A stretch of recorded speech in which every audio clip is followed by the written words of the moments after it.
Hello, my name is Kafui Dey. Why are schizophrenia and depression the most common mental health conditions for men and women respectively? Answer coming up from retired professor of psychiatry and chief psychiatrist for Ghana, Professor Joseph Bediako Asare. But before the conversation, if you haven't yet subscribed to this channel, now is a good time to do it so that you can get the notifications when new content arrives. Professor Asare, it's always good to meet you and to talk to you. Nice to meet you too. What have you been doing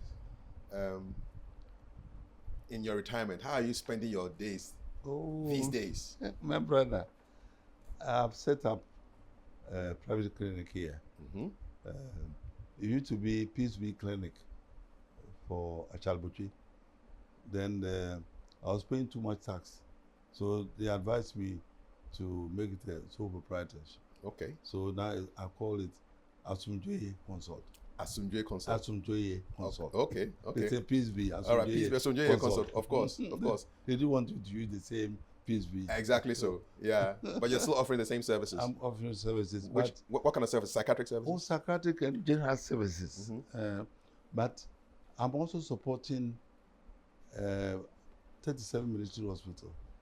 I've been supporting them since 1984, and I still go there once a week. Regularly? Yeah, regularly. Every Thursday? That's right. Every Thursday. All right. We're recording this on a Thursday. Yes. You went today? Yes, I went today. Okay. I came back. Nice. 2 o'clock. You've been on retirement now for over 20 years. Over 20 years. I retired 2004. That's right. Yeah. And then post-retirement, I was employed by International Medical Corps.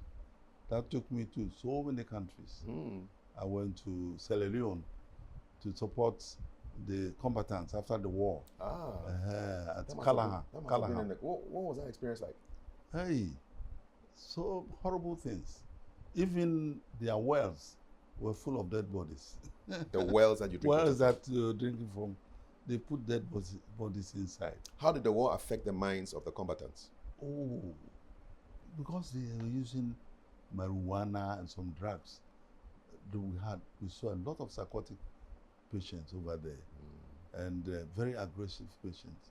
So we need to settle them. Unfortunately, they didn't have enough mental health personnel over there. So my job was to train somebody who could work like a semi-psychiatrist. Okay. So within 3 months, I was able to train a gentleman to be able to prescribe, diagnose and prescribe, and then some nurses to help with the mental health work over there.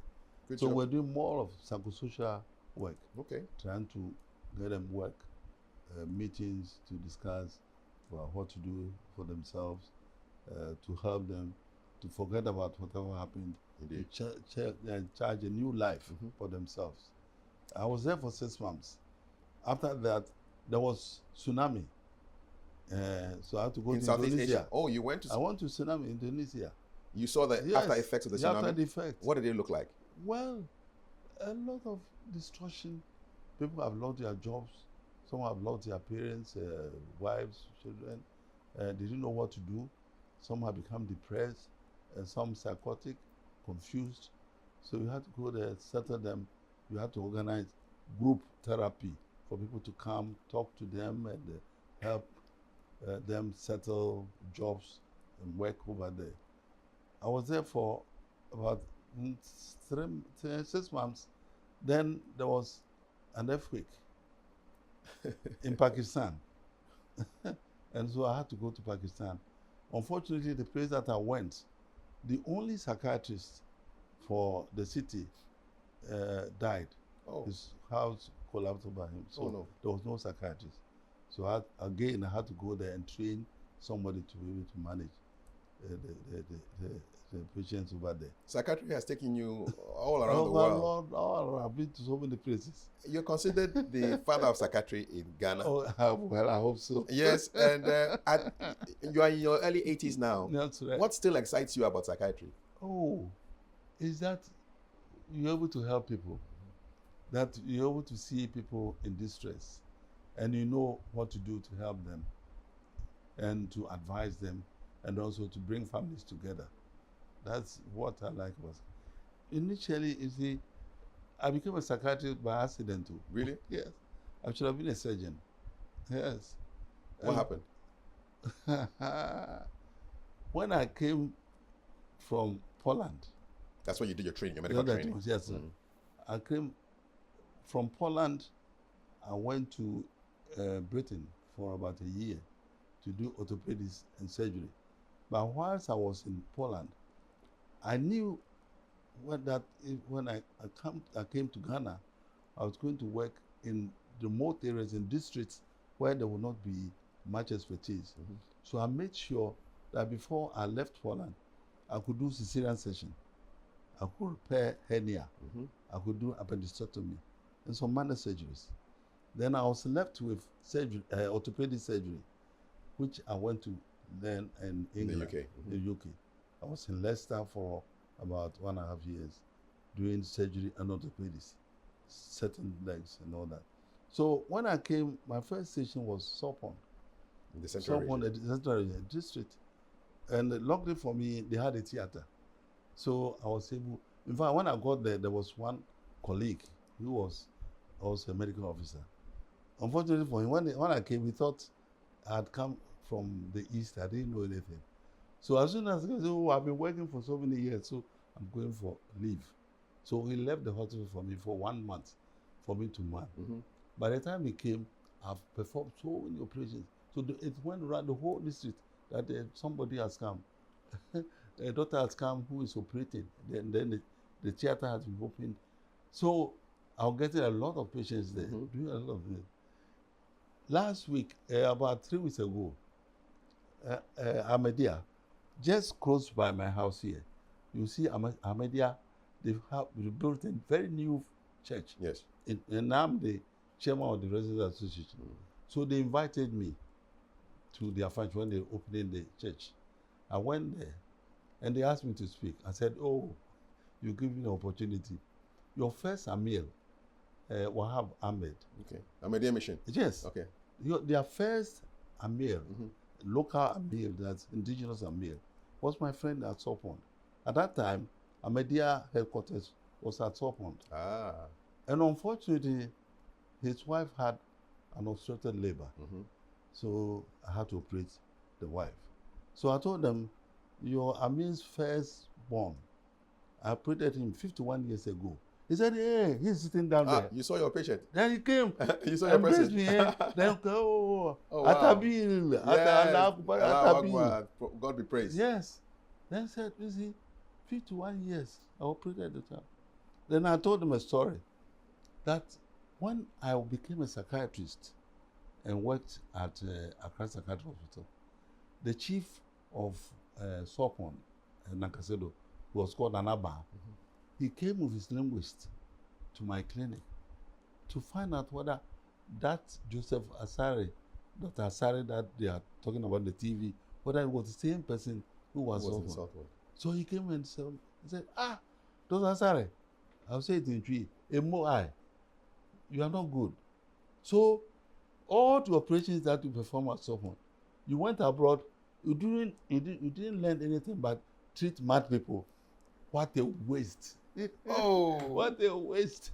And I said, oh, it wasn't a waste. It wasn't a waste. Yeah. It was God's chosen profession for me. Indeed. I should have been a surgeon. Of course. And the way I had to go to become a psychiatrist is another story. We'll get to that story. I'm interested now. But you're on retirement now, so over 20 years. Is retirement what you imagined it to be when you were working? Oh, when I was working, I didn't know what would happen. I thought I would just come home and relax. But unfortunately, when I came, still we hadn't gotten the number of people that we needed. So I was still supporting mental health from home. Even the law, which came out 2012, at that time I'd retired. So there's a lot of things that are keeping you mentally active now. Yes, that's right. A lot of things. The work at 37 every week. That's right. Running the clinic as well. That's right. Okay. And also, my family. It's come to a time when they've made me Abusuahene. Okay. From a Kwandi clan of Dew. And so there, family head. Family head. I have to solve a lot of problems. What are the most common problems that the family head solves? Land disputes, family marital problems, okay, inheritance, All right. and things like that. Do you meet regularly?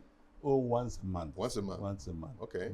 And of course, deaths, when people die, Yeah. you have to go and bury them. Bury them. Okay. So you're busy. Yeah, I'll be busy. Does one stop being a psychiatrist? Do you stop, or you're always? Well, unless you choose to. But once you're a psychiatrist, you cannot see people suffering. When you see a problem that you can solve, conflict, you get in. If they accept you and they know that you can do it and you are capable of doing it, you know it. You can do it. Yes, that's right. At 82, 83. At 83, how do you look at time? Oh, it's come so fast. It comes Very faster. fast, very fast. When you're 83, it's fast. Yes, very fast. So a week moves very quickly. Very quickly. That's right. I need to be there to experience it, God willing. Yeah, you wake, so you wake up. And then you see already it's night. Wow. Yes. So there are so many things that you have to do. Does it concern you? Do you feel anxious that time is moving so quickly? I think that is life. It doesn't worry me as such, because during that time, what I'm able to do or I can do, I do it within the time, and I make sure that I use my time profitably also. Because it's moving fast. Yes. What has aging taught you about the human mind? That you don't disturb it. You have to be at peace with yourself. It's not everything that you must take into worry. You don't worry. You don't let the mind get worried. When you were 50, did you worry more than you are 83 at 83 now? When I was 50, well, the worry will be about work, how to get work going, how to get people to do what you want to do, that kind of thing. But at this age, the worry is about your children. How are they doing? What can they manage for themselves? What are they heading towards? What can I do to help them? That is more about the future of your children. Can they manage what you have acquired when you are not there? These are the kind of things that sometimes worries you. But in the way my father brought me up, is such that I'm not for one person. I'm for a lot of people. So being a Bushapeni, if you come to my hometown, they'll tell you, everybody would like to see me, because I'm not selfish. If I have, I give you. Yeah. If I don't have, I'll tell you I don't have. That's it. And they know that I'm sorry. I wouldn't say to use the word kind, but I'm somebody who appreciate what people do and also want to see people prosper. So I give advice to anybody that comes close to me. I think I like your formula. If you have, you give. If you don't have, you tell them that you don't have. It's as simple as that. That's it. Yeah, indeed. Do you find that you are more patient with people now that you are 83? Are you more patient, or have you always been patient with people? The patience has been one of my hallmarks. I don't rush in doing things unless it's urgent that I have. But most of the time, I'm very patient with people and things that I do. Are there any things that worry you about Ghana? What worries me about Ghana has been the fact that people are not honest and people are greedy. A lot of people are very greedy. Give me an example of people who are not honest with you. With me, I wouldn't say with me, but I would say look at our parliamentarians and those who have governed the government, governed the country. After Kwame Nkrumah, all those who are coming, you can see that they are not what we have expected them to do. Yeah, most of them want things for themselves. It's not for the country. They don't think about the country. They want to enrich themselves. They want to enrich their families or people who are close to them. The ministers who come, look at what is happening now. In fact, I'm so happy, and I think most Ghanaians are happy now that the current government is trying to retrieve all that have been stolen. If they're able to do that, I'm sure we shall all be happy. Yeah. Because a lot of bad things have happened. People deliberately looting, cheating, taking money which doesn't belong to them. You know, these are the sort of things that are making us a bit worried. But we are hoping that the trend that is going on will continue. that Ghana will be one. Me, I don't like politics, even though I'm a NDC man. But I'm very fair. Whether you are NDC or NPP, if you are doing the right thing, we need to support you. Indeed. That's right. Indeed. Then the Ghana, in fact, we shouldn't be too partisan now. We should have the unit government that somebody started. Yeah, Achampong. General Achampong. That would have been the best thing. You like that idea? Yes, bring the best brains. Those who can do things, do them well. Rather than, I'm NPP, I'm an NDC, so bring your own people to do something, even though they don't have the ability to do, you know. We need to use the wider pool and get people from all around to come and do the work. People can do the work who are honest, who have the ideas, can do the work. Yeah, that's what we should be heading towards. Yeah. In fact, yesterday when I heard that Alan Chematin is going to be brought into this, I was so happy. You know, that's what you want. That's the sort of things. Those who are good, those who are capable, let's choose them to build the country. Yes. What gives you peace these days? Peace? Yes. Oh, sleep. Are you a good sleeper? When your head hits the pillow, how long does it take for you? It takes about 10 minutes. You are gone. I'm gone already. And you have your full 6-7 hours. That's how I was sleeping.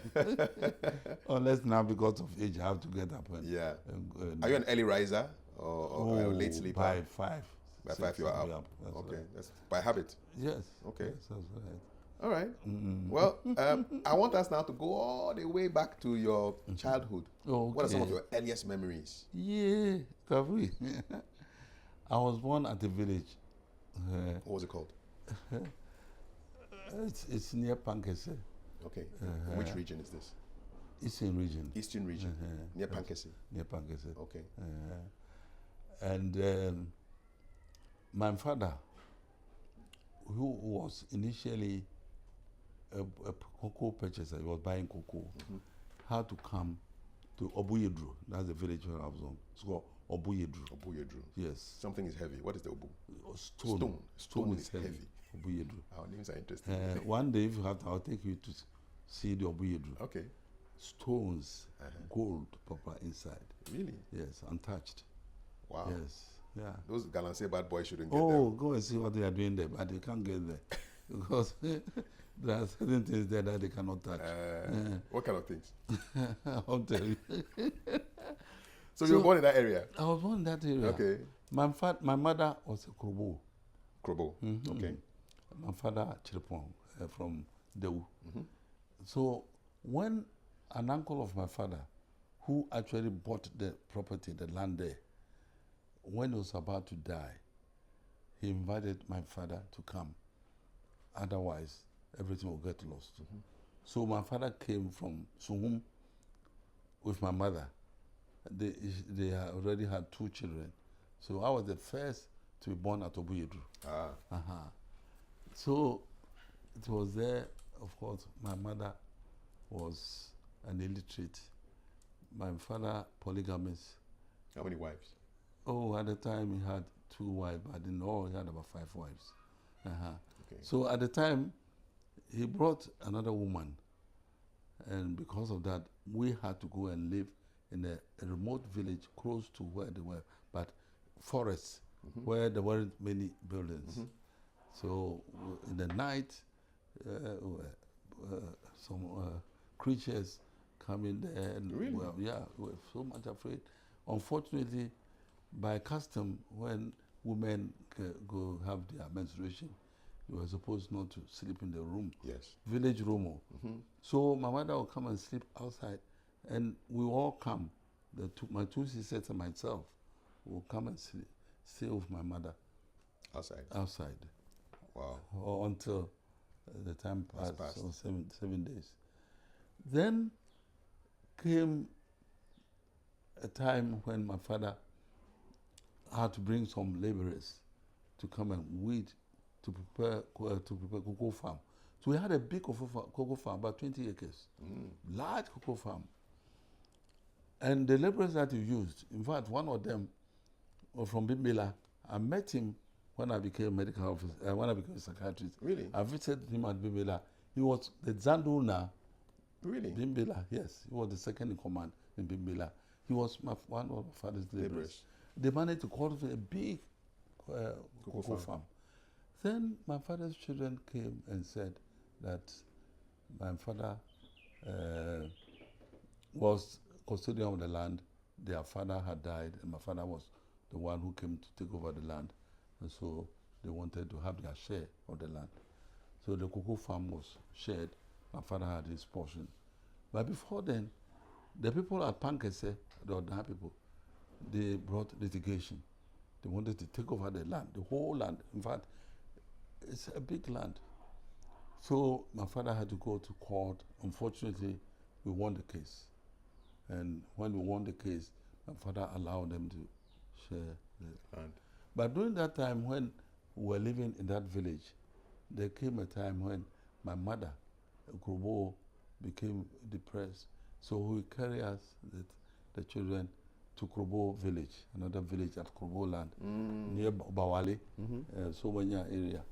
So we go and stay there for a while. And my father would come, they settled the matter, she would come. So she was doing it so often that during one of those visits, my father took me to live with his mother at another village, a Kwapin village, where water was scarce. There were a lot of infections, jigger, and yaws, and so many skin diseases. Were you affected by any of these? Yes, I had yaws. Wow. Jigger, I had them. Then my grandmother decided he would take me to school. So I started kindergarten at a town called Kungu in the East area on the way to Kafui Dey. Then one day, my grandmother decided to take me to our hometown, Dewu, for our festival. It was there that my father saw me and he saw how I looked. So many sores on my legs and all that. So he took me to Nkoko to join my siblings. Where was your mother by this time? My mother had gone back to be with my father at Nkoko. Okay. Why was she getting depressed though? She was, alone, and the place was so remote. My father had another wife, and there wasn't much contact. She had nobody to talk with, to speak with. So depression can arise when you don't have the contact? Contact with people, you don't have nobody to talk to, worries, you don't know what is going to happen to you the next day. Yeah. So fortunately, my father became okay. He started to become a timber merchant, timber contractor. He left the cocoa. He left the cocoa and became a timber contractor. Then cash was coming small. So we started at Nkoko. That's where I started my schooling. Primary school? Primary school. What was the name of the school? Class 1. Nkoko Presby. Okay. What were school days like? Back in the 40s? I'll tell you something. When I came from the village to Nkoko, my father didn't tell me that I was called Joseph Asare. I knew that I was called Kojo Damti. That was my name. Kojo because you were born on a Monday. Yeah, Damti. It's Kojo Damti. Well, he named me after the one who gave him the land to. He was Damti. Yeah, Damti. So he called me Kojo Damti. So my father didn't tell me that my name was Kojo Damti. Joseph Asare. Yeah, Joseph Asare. That's right. So the teacher will call the register. There was always one missing. Oh, so, Joseph Asare, and nobody's responding. Nobody's responding. So he asked her to stand up. We stood up. He called your name. There was, and I was standing. And he said, "What's your name?" I said, Kojo Damti. He knocked my foolish boy. You are Joseph Asare. Stupid boy. And at that time, I couldn't speak P properly. What language were you speaking then? Chirepong. Okay. Buhan language. So class 1, class 2, I had it tough. It was class 3 that I started coming back. Then I became first from class 3. Why were you named Joseph? Why? Yes. Why did your father give you the name Joseph? I don't know. I just knew that I'm Joseph. I didn't know why. Why? He called me Joseph. And then you also called Bediaku. Yes, my father's name. That's your father's name. My father's name. Okay. Asare Bediaku. So Joseph Asare Bediaku. That's right. Okay. Yeah. So from class 3, in fact, there was something that happened. From class 3, there was a teacher, head teacher at class 3, who asked the Standard 6, other than class 6 people, he gave some maths for them, long division for them to work. They were not unable to work. So he came to my class, class 3, to come and work, solve the problem for them. So I went and solved it. So he said, I should tell them that Monshe Musapo Munsu. You mean sapo? Means sponge. Put more water in your sponge. So your sponge will be heavy. Because what is ahead of you is much. Monshe Musapo Munsu. Na edamoni mundoso. I should tell them. Yes. And my seniors, me, class 3 boy, to tell my class 6 boy. Did you tell them? I tell them. I told them. You told them? Yeah, I have to tell them. What was their reaction? Oh, do I look on? Since then, nobody touched me. Nobody punished me. You came and solved their problems for them. You came and solved their questions for them. Yeah, I solved it for them. A long division. It was small. Yeah. They couldn't do it. Was maths your favorite subject? Oh, yes. It was? Yeah, it was. Okay. So, small, I finished San 7 at Nkoko. Okay. Then, not San 7, when I got to Standard 6, okay, just like from 3. From 3, I went to Presec. Okay. Odumase Krobo. There was scholarship. And that too, there was a problem. When I was in class, because from class 3, I was first throughout. So when you got to class Standard 5, my teacher asked me to select Achimota. Okay. So For secondary school? For secondary school, I took Achimota. And the second and third behind me, they took Presec. And when the results came, they all passed. They went to Presec. And Achimota didn't invite me. I was first in class. Yes. And these people are going to secondary school. Wow. How did that make you feel? Hey! It was like, that 1 year was, I don't know. Oh, you had to stay home for a year? 1 year. Before, and write again? And write again. So. What did you do in that 1 year? How did you feel that time? I wasn't spending time in class because the people, these people are gone. And I couldn't stand when they came on holidays. Yeah, because they're in their school. uniform. Yeah. They came to the school, hey, everybody for secondary school. Wow. And then so I became a post boy. So I spent a lot of time post office, going to collect letters for the post office.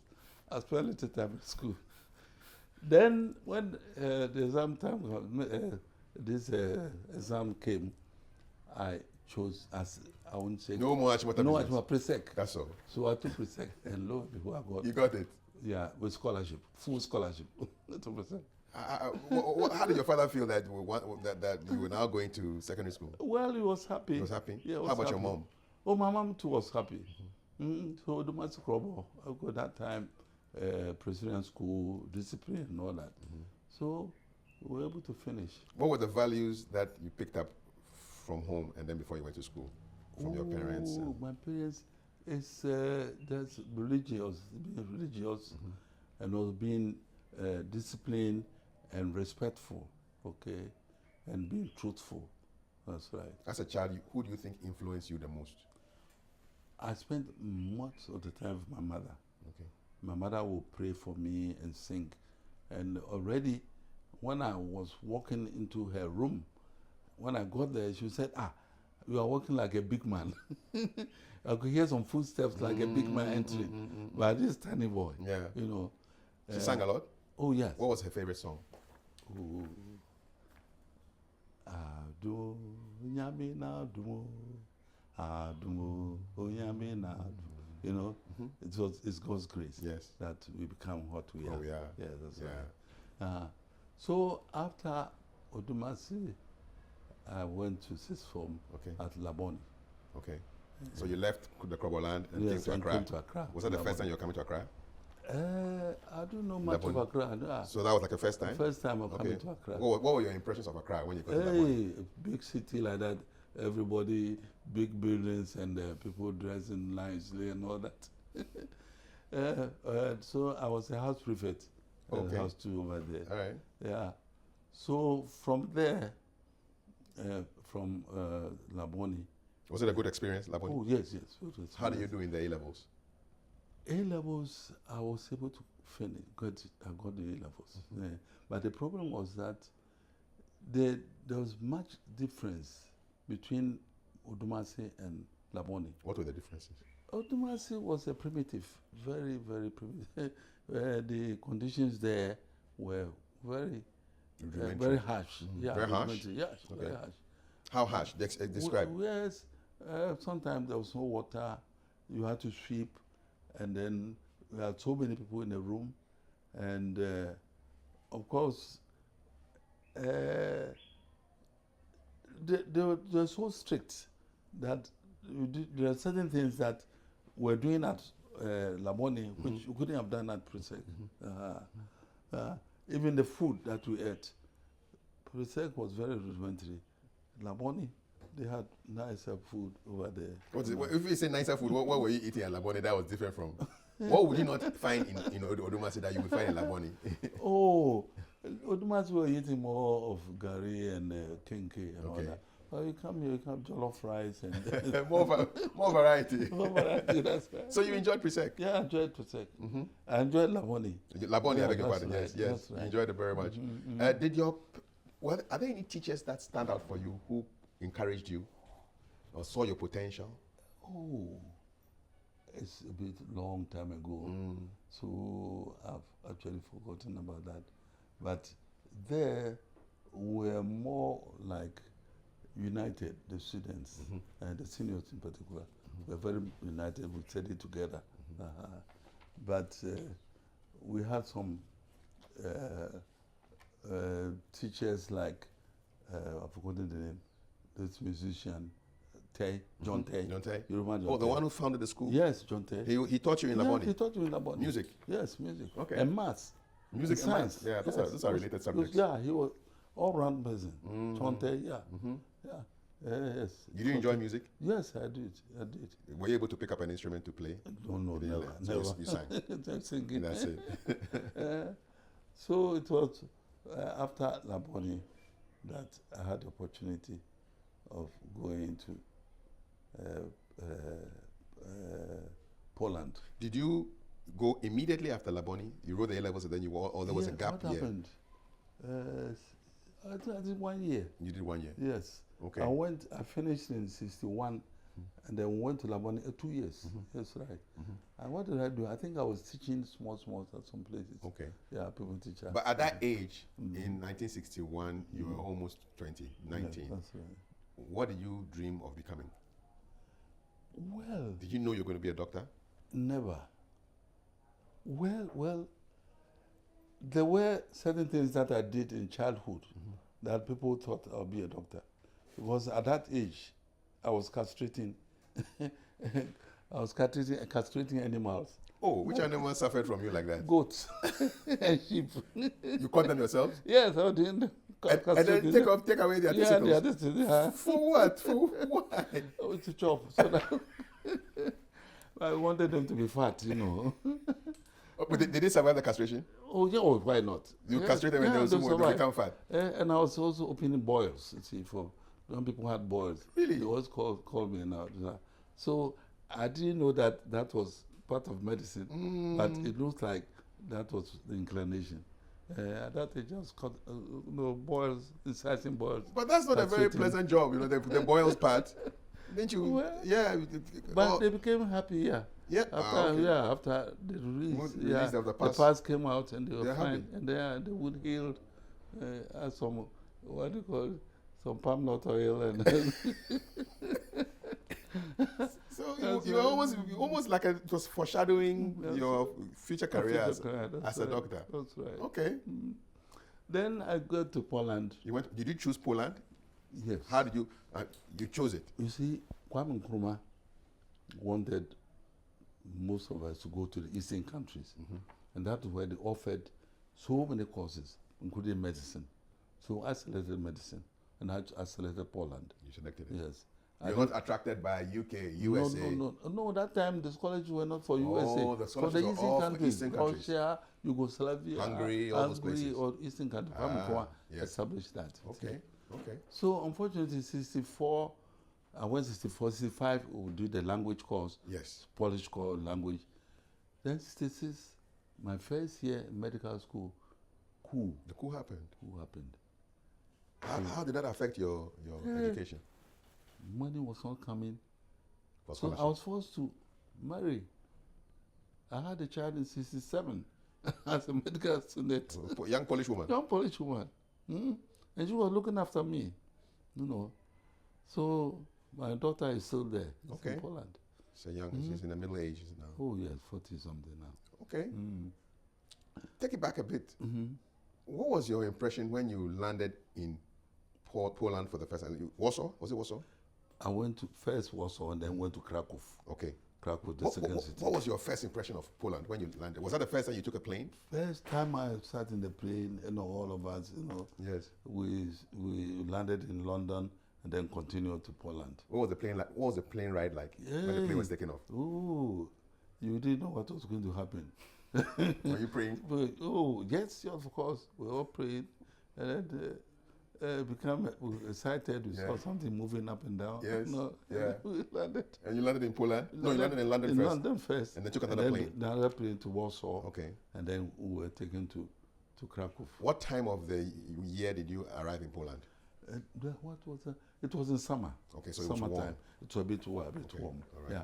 But before we went, Kwame Nkrumah, our Kwame Nkrumah took us to Winneba Ideological Institute.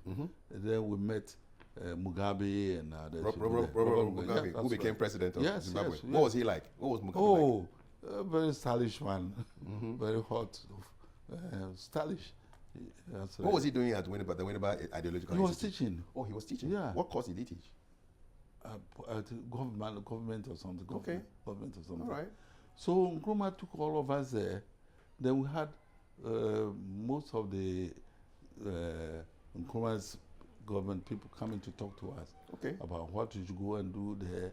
We should go and learn and come back and help the country, the reasons why we went and all that. So they were conditioning you to know why you were going to study. They did that and then told us we should learn hard, we should respect those who were going to meet over there and concentrate on our courses and all that. How did you feel about that whole orientation? Oh, it was so fine. Yeah. The Ideological Institute, they brought us a bit of ideology, Nkrumahism and all that. You know. Were you a young pioneer in your earlier days? No, I didn't. I didn't join pioneer. That's right. Okay. Yeah. So how did the coup affect you? Because the coup happened when you were in Poland. Yes. When you heard the news, where were you? When were we? We were in class. We were in classroom when we heard that something like that has happened. But we never knew that the government that was going to come would stop our allowances from coming. So for about 2 years, nothing was coming. No money? No money. But were they allowing you to go to school? Oh yes, we were going to school. Okay. Yeah. Of course, we're not paying any fees for accommodation. Yes. We're eating free, but then something to buy your soap and other things. Okay.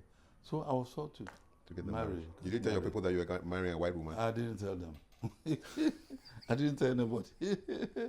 I just got married. I had a child. Okay. We lived there for some time, and then I had a second child.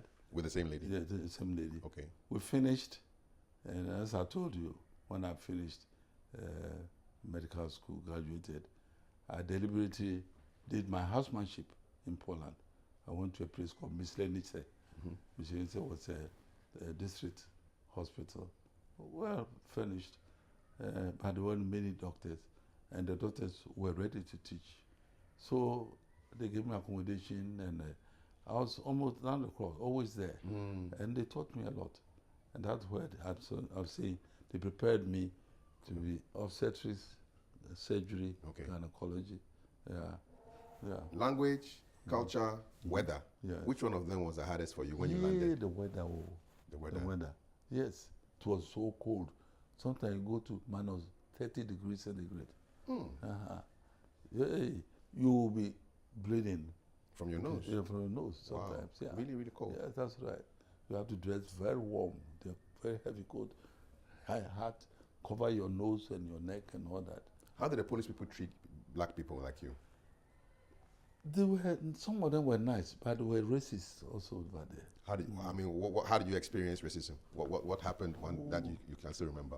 They have a name for us. They call us Mujin. Mujin? Which means what? Black person. Mujin. So some places you go and it's not there for the children they have never seen. a Mujin before, a black person before. So they'll follow you, go in a Mujin, you know. So become an attraction. They've not seen. And some people want to experience some of the things that you do. Yes. Particularly ladies. Yes. They've never seen a Mujin before. Yes. They want to see how Mujin perform, that kind of thing, you know. So were you a willing participant in those experiments? Oh, and all of us. All of us. But as I became married, Yeah. I had to be careful. Exactly. And depending upon the lady who's taking of her It's true. I have to be. Were the Polish men resentful that you had married one of their women? Oh, yes. They didn't like it at all. They didn't like it. So, to the extent that even the women who get in touch with us will be ostracized for some time, you know. Did that happen to your wife? Oh, yes. Yes. Even job-wise, you had to change your job because Really? she was married to a Mujin. Yeah. Does it make you wonder why people behave like that? Well, it's not their fault. They've not seen diversity. It's later on, when we interacted with them, we learned with them, and we saw that our brain wasn't black, but our brain was even above theirs or similar to theirs. We were able to solve problems. That's why the language that we use, we're using Latin and Polish. Latin and Yes, Polish? yes. You did your medicine in Latin and Polish? Yes. Why Latin though? Most of the terminologies in English are derived from Latin. So it's better to use the Latin terminologies than the Polish one. Give me an example of a term that is derived from the Latin in medicine. Oh, yeah. You have caught me there. Most of the words, right? Yes. Okay. Oh, let me see. Oh. Okay. It will come. So you learn Latin and Polish. Latin, you learn Polish too? Yes. Were they surprised that you could speak Polish at the end? Oh, yes. Fortunately, when you go to a place where they don't speak your English, you'll be forced to learn, particularly with children. If you mingle with children, yes, you'll be teaching you so. So within 4 months, we're speaking Polish. What's the first Polish word you learned? Hodge. Hodge. What does it mean? Come. Hodge. And what is go? Ish. Ish. Yakshemash. How are you? Oh, Yakshemash. Yakshemash. Yakshemash. You say Dobje. Dobje. Dziękuję. Dziękuję. Thank you. It sounds like Ever. Thank you. Dziękuję. Dziękuję. Dziękuję. Thank you. Thank you. And then what would I say if you say dziękuję to me? Oh, dziękuję. Also say, oh, dziękuję. Dziękuję. Or niemato. Niemato. Don't bother. Don't bother. Niemato. What was the highlight of your experience in Poland? Oh, the Polish experience was to do with the fact that we felt very liberal. We didn't have our parents there to guide us. We were doing so many things out of instinct. And we were ready to experiment. So I traveled a lot to most of the towns, sightseeing and seeing what people are doing. Did you go to Gdansk? Oh, yes, I went to Gdansk. That's right. Okay. Seeing what people were doing there, attending some festivals and all that. The more you interacted with them, the better you became with the language. How did Poland change your perception of Ghana? Yeah, I knew that Ghana could also become a big country, just like Poland. Because Poland is large, they have more people, but then the level of knowledge and ability were not too much above us. And in terms of poverty or they were being supported more by the Russians. Yeah. But Ghana, we were more or less on our own, and the IMF and the British and all that. But then we knew that Ghana could be even more advanced than Poland. Okay. If we're able to make use of our resources properly. Indeed. Yes. How long was your medical education in Poland? Oh, it was 6 years. 6 years. Yes, and then after you graduated, what happened? When I graduated, did you come back straight? That's what I'm saying. I did a 1 year housemanship. Yes. And after 1 year, then I decided to go to Britain. Okay. Did you carry your family with you? Yes, I So- went to my family. Okay. We stayed in Britain. Mm-hmm. I had 2 children with my wife. Mm-hmm. And then we came to Ghana in 73 Mm-hmm. to Sopon. Okay. Unfortunately, my wife said she didn't like Ghana. So she came and then we left. She didn't like the food. She didn't like the food, the culture. And then after about 9 months, she decided to live with the children. Oh. I didn't have money. So the little money that I had could only pay for their journey by boat. Okay, so they went by boat. They went by boat, Oh, they by themselves? ship. Okay. 1 month and went. On the sea. And she thought that You follow. I'll follow because I love my children so much. She went. Unfortunately, when she went, a man without a wife, I became so free and unhappy also. And a young man at that time, yes. This is 73. 73. You were 20. She left in 74. So you were about 22. 22. 32. 32. Yeah, 32. yeah, You were okay. 42. So at that time, man without a wife, alone in the house, women will come in. They came. So there was a lady who fell in love with me. I didn't want to marry her, but unfortunately, my first attempt brought us twins. Dr. Asare. Papa, Professor Asare. Papa. I had twins, so I have 8 children. Wow. So I had twins with this lady. You had 2 with the Polish lady already Yes, before. that's right. And she had gone out. So when you had the twins, then you married this lady. Well, I didn't marry her. You married such. her. Okay. The parents knew that Okay. I was with her. Yes. But her character was such that I didn't intend marrying her anyway. But you had a good time with her. I had a good And time she gave with you her. twins. But you know what happened? No. Exactly 1 year after The we had the twins, when the twins were going to have their first year, their birthday, just before then, I wanted to escape. I wanted to leave Ghana Okay. to Britain. I had arranged to go and do surgery and orthopedics in Leicester. They've accepted me everything. And if I told her that I was going, she wouldn't have agreed. So I decided to go. Unfortunately for me, some of my friends told her that I was running away. So at the airport, Kafui, when I checked in at the last point, they said I have the case to answer. They announced on the CID. PA system. The CID came and arrested me. What? This guy had gone to report that I was stealing her money and bought ticket and ran away. Me, I promised the woman. Oh. So, Kafui, Wow. I was taken to Calabar. Did they handcuff you? No, Did they I handcuff was you? taken to Calabar Airport Police Station. As I was there, a lawyer came and said they were taking the case home to settle. So my luggage, everything, so I couldn't go. You lost the last opportunity. I got that opportunity. So I had to go back to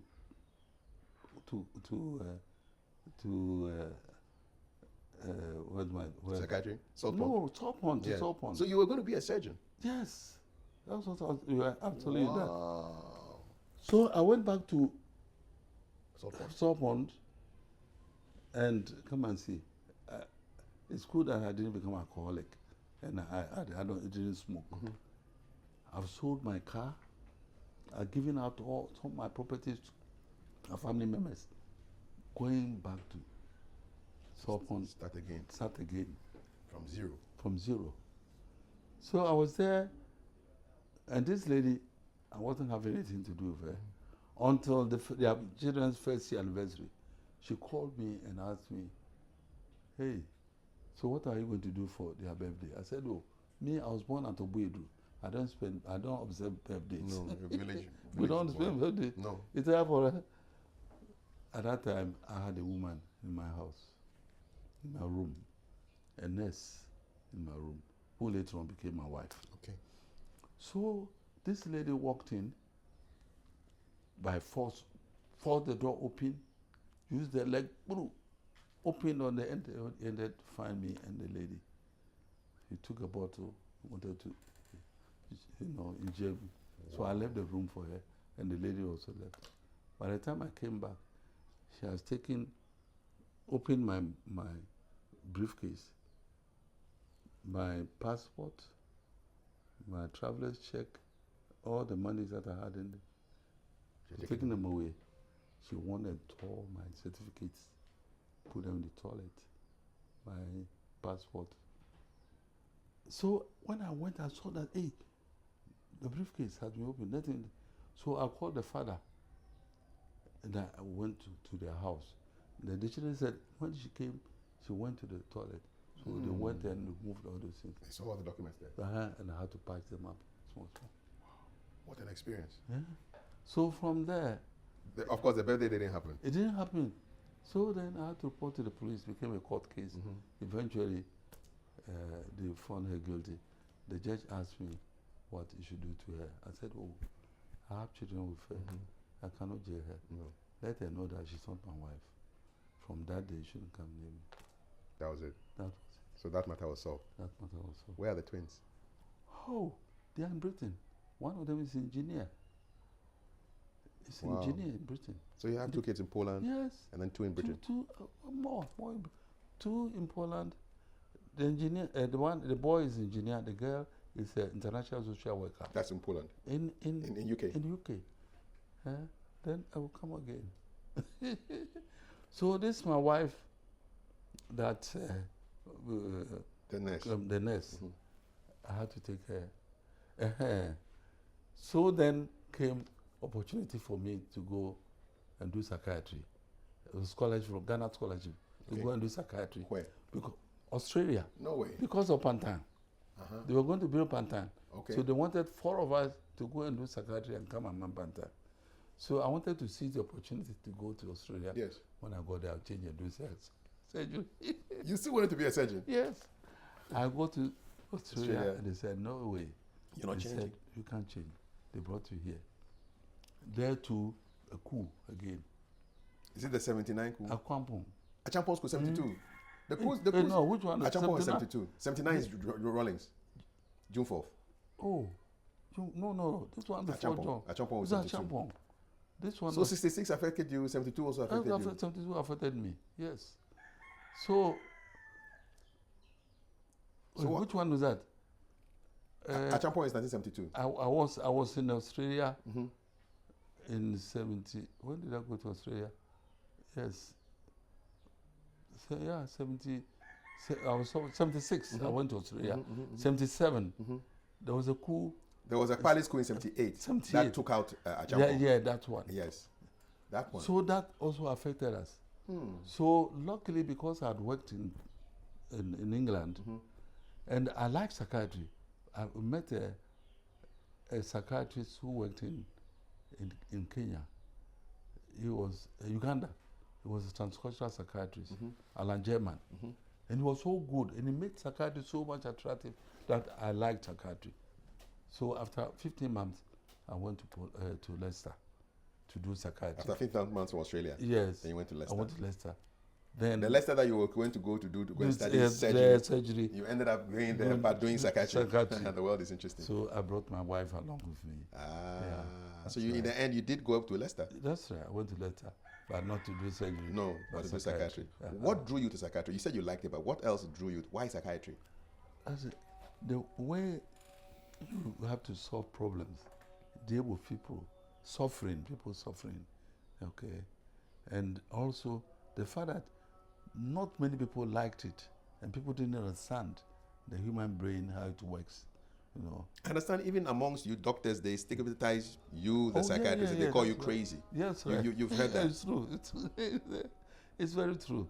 You see, people don't understand the way the human brain works.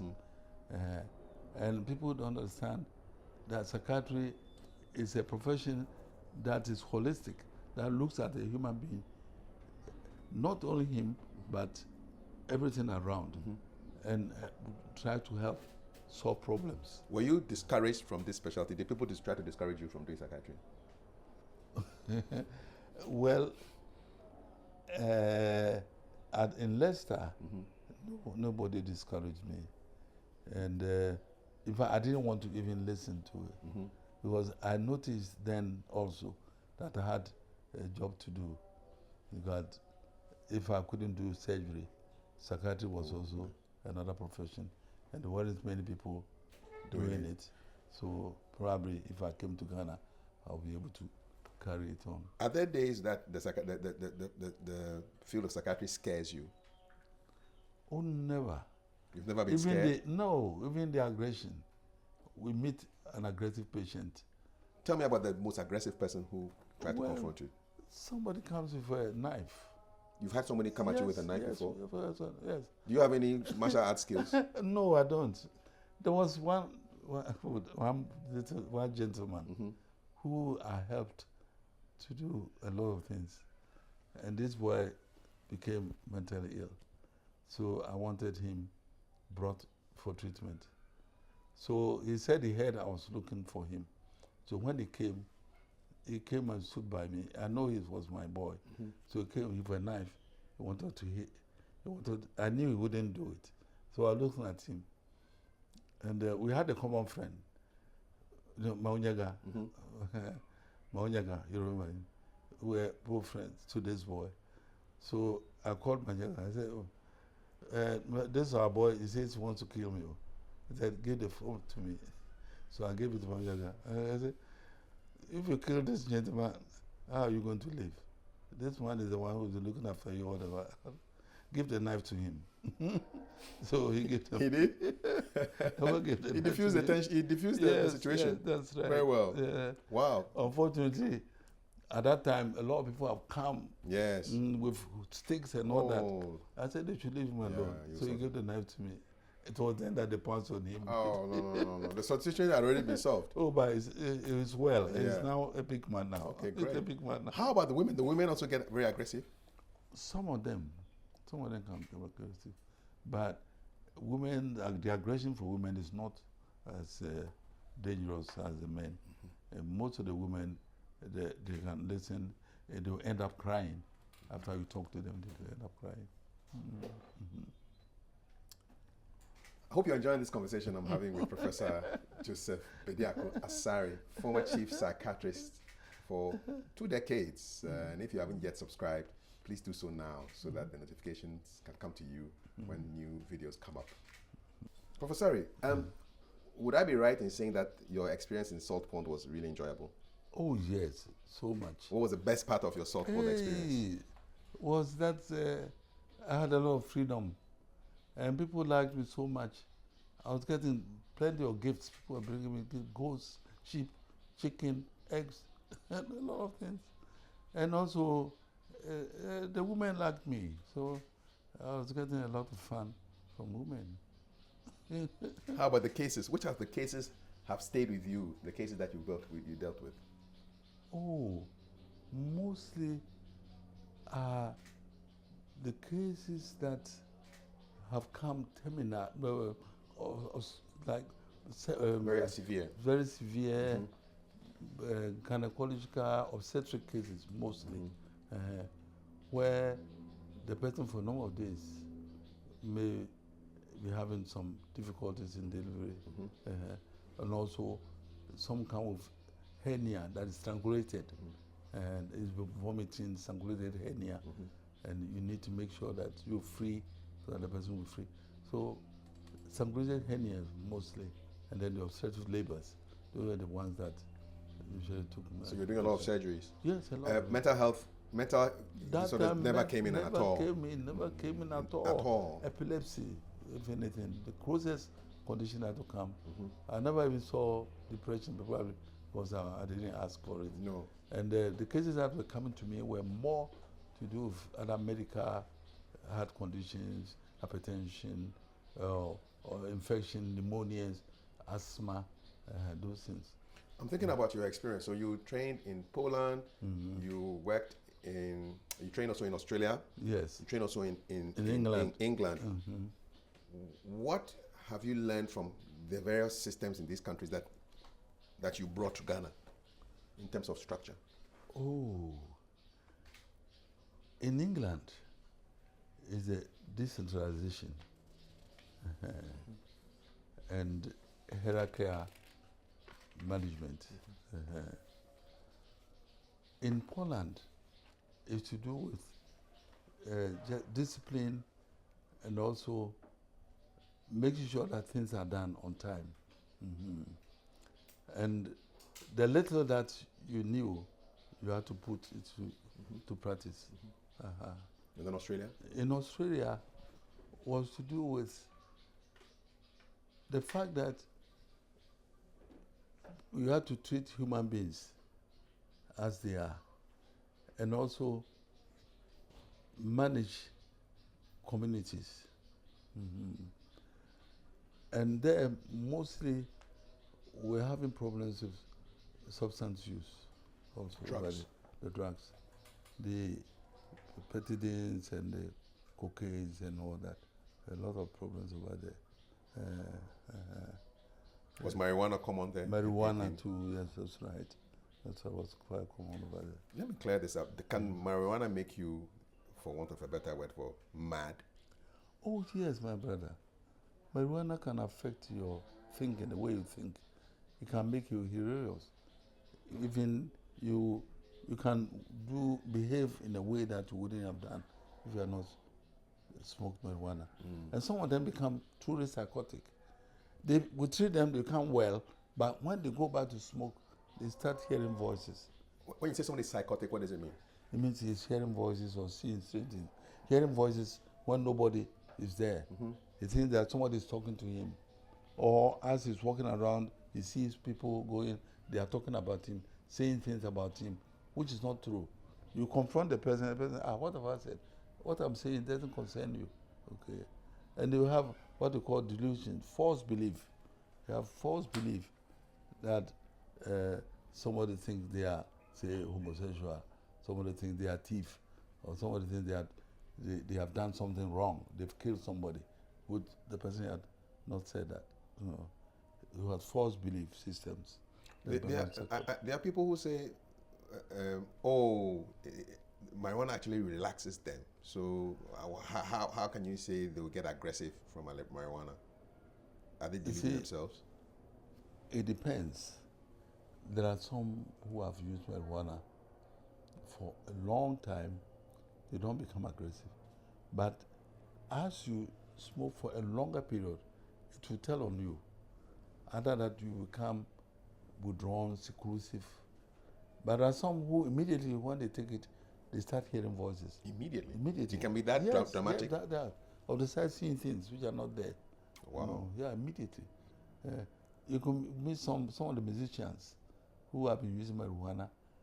Of course, it also depends upon the quantity and the frequency. Some use that to create some experience. They can hear some sounds, and through that they develop some rhythms. And even that, if you continue for some time, it will tell on your behavior. So it's not really a safe drug at all. Marijuana not safe. Because you've seen so many cases. Oh, plenty. I've seen plenty. Those who have listened and been helped, they have been free, and they don't experience those things that they had. When you returned from UK to Ghana, what was the state of mental health in Ghana back then? When did you come? What year did you come back? I came back in '83. Actually, I came in '82. I started work in March '83. What was the state of mental health? That was PNDC times. PNDC times. Yes. Hey. What was mental health like back then? My brother, Kafui, when I came, there was Professor Foster, who was advanced age, about 70s. I had Professor Adumakun, and a few others. Of course, they had to control the medical school and also psychiatry hospital. So most of them were actually involved in the medical school. But the psychiatry hospitals were managed by doctors who were not specialists. There were few, like Dr. Rija, who was then in charge. But he was so much frustrated by the fact that whatever he said, the government was not listening to him. They were not giving him the inputs that he needed. So by the time I came, he had resigned. So there was nobody in charge of Accra Psychiatric Hospital. Luckily for me, when I came, not quite long, Lawrence came to the hospital. That was, when he came, he came to my office. I had no fun in the office. So people were running around looking for fun. I said, no, nobody should bring any fun. They should experience the way. And you are experiencing it, exactly. They didn't want any fun then. So when they finished, we went to a bigger room and then had some discussions. It was then that he said, I should form a committee to look at, within 2 weeks, to come out with how best mental health could be improved. During that time that I came, he had a deputy minister for health who was a psychiatrist. He was at Pantan, who had an accident and died. Oh, so sorry. It was called Psychiatry. He died. He was the deputy minister for health. So when he gave me 2 weeks to prepare all those things, I did that, and my idea was train more psychiatrists, train more nurses, and also try and help to decentralize mental health care and have improvement in the hospitals. Well, at that time, Kafui, which was the purpose-built psychiatric hospital, that was the best facility then. And then Pantan. Was Pantan available? Was it built in 83? 83, no. No, it wasn't. No, it was when Salome, when did someone come? Salome. Salome, they came and revived it. That time it wasn't there. Hey. And Accra Psychiatric. 83, Pantan was there. And Accra Psychiatric was also there. Pantan was there, and Accra Psychiatric was there. And then Kafui. And Kafui, that's right. Yes. So I wrote whatever. Then I was there when the Director of Medical Services, Greater Accra, called me and said that J.J. wanted my CV. And I said, for what? So I said, I should tell him that I'm not interested in any political appointment. You could see what was going to happen. So that was the reason for his visit? Yeah, to come and see you. Well, at that time, probably he had heard about you. And he heard about somebody new coming in. Okay. So he came and visited. And then he gave a lot of talk. Give me the assignment. And then gave me an assignment. And then he wanted me to take up the post of psychiatry. I said, psychiatry was so much at lower ebb, it should allow me to improve on psychiatric care and also do whatever I've learned to help mental health in Ghana. Did he push again after you made it? No, he didn't. He didn't. And did you meet him again after? Yes, 1997, he gave me grand medal. Indeed. He gave me grand medal. And from there, anytime JJ saw me, he would come and embrace me. Wherever he saw me, he would come and embrace me. My brother, how are you? How are things going? And in fact, whatever I asked him, he actually gave me. To the extent that there were a lot of anecdotes about my relationship with him, which were not true. Unfair, some of them were unfair. Then, 2000, when NPP came to power, yes, somebody brought BBC to Accra Psychiatric Hospital, made a documentary, and said that I was keeping opponents of Lawrence in the hospital. And those who were opposing him, I was keeping them there in connivance. Like a prison or what? A prison. And I would not allow them to go. And whenever I traveled, some people went and released them, which was not true. They wrote all kinds of negative things. I was going to write a return, and the Director of Medical Services advised me not to do anything. Fortunately for me, those in power knew what I could do, so nobody touched me. Okay. So there wasn't any much more political influence. What shocked you most when you returned from UK about mental health in Ghana? Oh, the fact that there weren't many psychiatrists. Then, if you compare it to England, what was the contrast? Well, drugs were there, whatever you wanted. Here, you had to be very selective. Most of the drugs that you needed to help were not available. And then the conditions, the wards, so filthy, some of them were poorly ventilated, and the compound. And then the patients didn't have much freedom. Rehabilitation facilities were at a lower ebb. They couldn't have group therapy. There were a lot of things that were lacking. Did you ever feel overwhelmed? Well, yes, I did. But then I thought that it could be done. So I had to improvise. I have to select some people, train them to do certain things that will help the patients, even though they didn't have certificates. And also I have to advocate for this decentralization and also improve on training of more nurses, psychiatric nurses. So we have to look at the curricula, develop more curricula for training. And then, luckily for us, the Ghana College came to be. Before then, you have the West Africa that were examining our patients through West Africa. Prof Psychiatry and Samuel Ohene, Prof.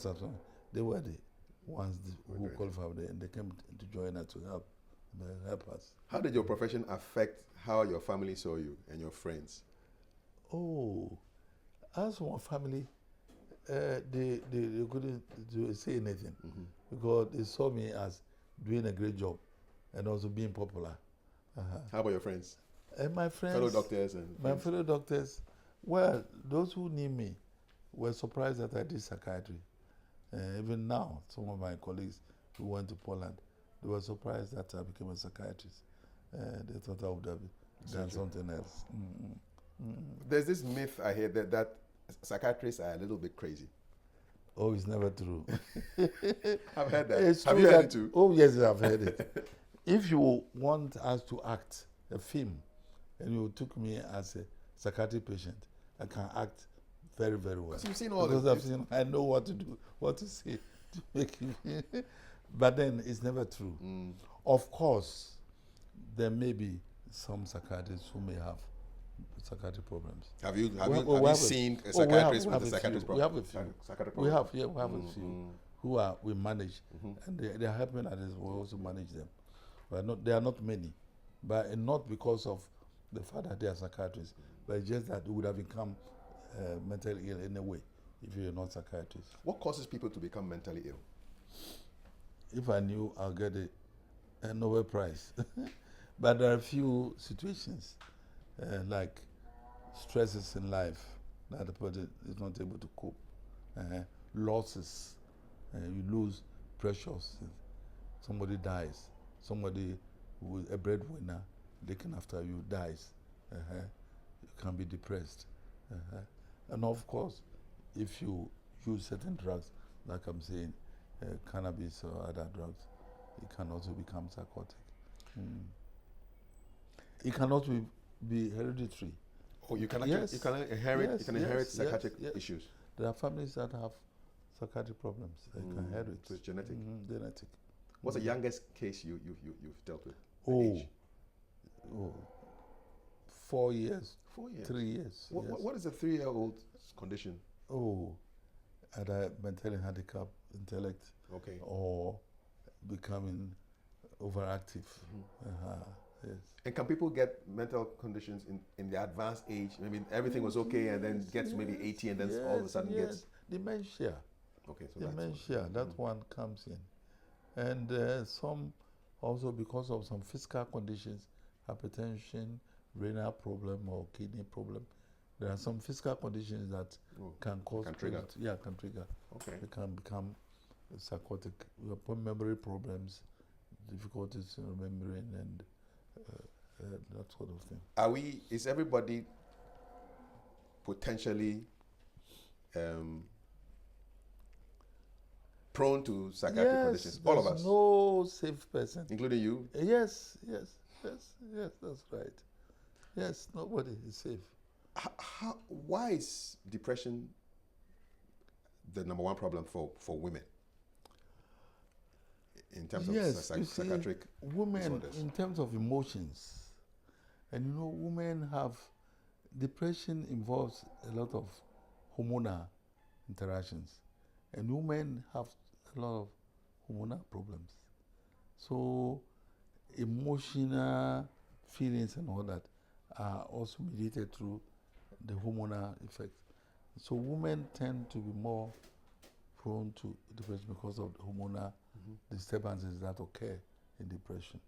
What's schizophrenia?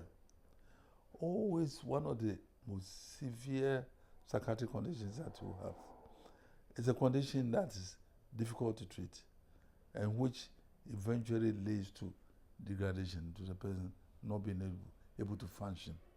They usually hear voices talking about them, telling them to do things. Sometimes they hear 2 or more voices discussing them, telling them about things. Okay, yeah. And men are more prone to schizophrenia? Yes, men are. Why? It could be because some of them actually manifest also with aggression. And women tend to be less aggressive. And so the diagnosis tends to be more with the men than women, even though women also become schizophrenic. But women are more protected. They are more protected than men. When women become psychotic, hardly will people bring them for treatment. Man, because man is likely to be aggressive, and the utterances will scare them that he may do something. So men come to us more often than the women. How do you treat schizophrenia? Oh, we have medication, antipsychotic medication that we give that they have to take regularly. In some cases where the patients refuse to take the oral medication, we have depot injections that we give 2 weeks monthly, that when you inject them, it will be working slowly over a month. And as you continue, I have patients who have maintained that I see them twice a year. Twice a year, 6 monthly. They are now free of symptoms. Really? But then every 6 months they have to come and have the injection. Top up. And top up. Yeah, okay. And if you see them early and you manage them early, yeah, they're able to cope with life. But the late onset, the ones that you see late, are difficult to manage. How about depression? Oh, depression is the easiest condition to manage. It is? Very easy. The only complication is that if you don't recognize it early and manage it early, the person may likely commit suicide. Suicide is the worst complication for depression. But now there are so many antidepressants that we give them respite. Are the healing camps and prayer camps complementary to psychiatry, or they actually hinder the outcomes of the patients? Yeah, the problem with the prayer camps is when they tell them, don't take your medication. Because the medication will correct the abnormality in the brain. But you tell the person, don't take the medicine. What you tell them is, it's a psychosocial management. Once it's there, you are praying, he's happy, relating with people, let the person take the medication. And so go and do the prayers. But when you tell them, oh, all is over, don't take it again, it's not true. I've never seen anybody who has completely been healed just because of prayer. So they should pray and still take the medicine? Still take the medicine. Why do we have so many mentally unwell people roaming the streets? Oh, yesterday we were discussing about it. We're trying to find means of ways of getting them off the streets. It's because of lack of care. Secondly, because of fear. Once the person starts to become aggressive or talks abnormally, people become afraid. They don't know what to do. So they better let them go and do whatever they want. Nobody will go for them. And also because of cost. It's expensive? Some of the drugs are expensive. Why, are the drugs on the national health insurance? They are not trying to get them onto the. Don't you think they've taken too long? They've taken too long. It's now that they're trying to.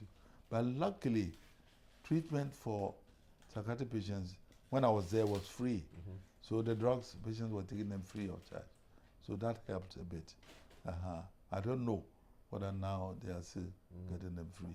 But unfortunately, most of our patients wouldn't like to go to the psychiatric hospitals because of stigma. They don't want people to see them. Is it improving, the stigma? I mean, between the time you landed in 83 and now, 2025, I think so. It is? I think it's improving. What accounts for that? Because of education. We have more people in the street, and the community psychiatric nurses giving health talks, and also the churches, they go to churches talking to them. So I think things are getting better now. But what is happening now, yesterday I was talking about it, we don't have psychiatric social workers. When I was in the system, we had only 2 of them. They were trained abroad. But I'm saying that Ghana is it's well overdue for Ghana to train our own psychiatric social workers. So I was telling them that we have community psychiatric nurses that have been trained to diagnose and manage psychiatric cases. All that they need to do is collaborate with the social worker training schools so that they come with a curriculum to train the nurses and then give them a shorter period. And after that, find a certificate of them that to be psychiatric social workers, which can work all right. So we need more. Yes, we need more of them. You saw them in the UK and in Australia. Yeah, that's right. Yes, because the generic social workers, they are not used to psychiatry. Yeah. Some of them are afraid. Yes. They even don't know the right question to ask Exactly. or what to say. Yeah. So I'm prompting them to do that. I hope it happens. Yes, that's right. I'm just wondering how you became chief psychiatrist. Oh, my brother. When I came For the whole to of the Ghana. system, Yes. when I came to the system, There was no chief psychiatrist at that time. there was nobody. In fact, I created the post. Oh, I love it. Create your own post and then run it. Yes. We had a meeting, the director of medical service and the minister, and they said there should be chiefs. There should be people in charge of various Units. specialties. So they asked, what names do you want? I said, chief. Thank you. So at the time when I was there, we have a chief pharmacist, chief psychiatrist, okay. chief. Okay. What was your responsibility? Oh, What did it mean to be a chief psychiatrist? it meant that you have to run a service for the whole Ghana. Make sure that you have enough staff. Make sure that the inputs that you needed to make the system run are there. Make sure that you have facilities. Train specialists, people, nurses, specialists, people who can help you to do the job. Okay, and occasionally have meetings with them and make sure that things are moving okay. And still go to clinic? Yes. So when you're a chief psychiatrist, what days were your clinic days? I was working every day. Where did you get the energy from? Well, God, I was young. Yes. How did you run a system like that with little funding? It's only God who knows. It's when there's a will, there's always a way. The letter that we had, we were able to use that well.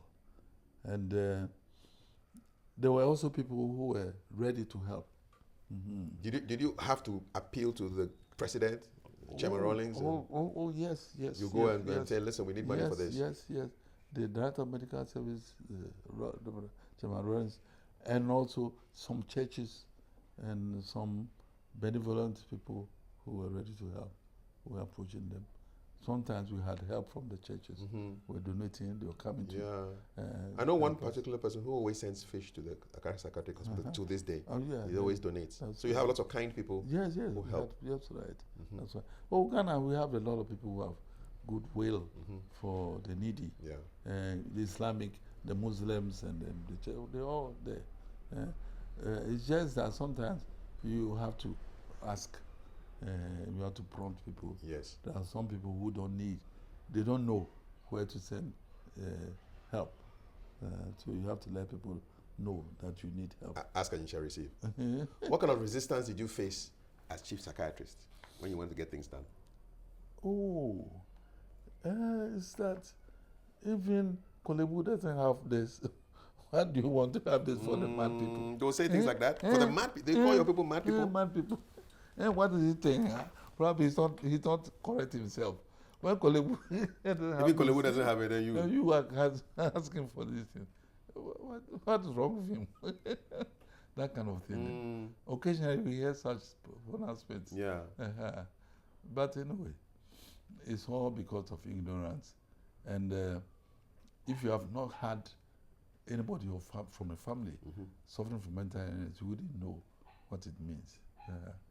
But if you had somebody who has been to the system and has been managed and is well and functioning, then you know that this can be done. Was that your greatest joy? Yes, that's right. That's right. I see people walking around who are doing things that I've seen in a very horrible state. When I see them, I'm so happy for them. Years ago, I was at the Accra Psychiatric Hospital, and I was told that a particular person had been there for 10 years, for 15 years. I couldn't believe it. Why would somebody be in the facility for that long? And they said she was abandoned. The family refused to come. That's right. And so she was just there, right. Permanent guest. Nobody wants him. And he feels comfortable being there. He's eating all right. He doesn't spend money. When he's ill, we'll treat him and all that. You know, there was a time when anytime there was some major event in Ghana, they would come to me. I bring the police, social worker, go and round up all the people from the streets. They don't want our guests to be embarrassed. No. So one day you go around, hey, like, catch him. So they bring all of them to the psychiatric hospital, and then we have to sort them out. Unfortunately, sometimes they bring mechanics. I remember one man said, "Oh, I'm not mad, I'm more than as for poverty." Poverty looks like madness sometimes.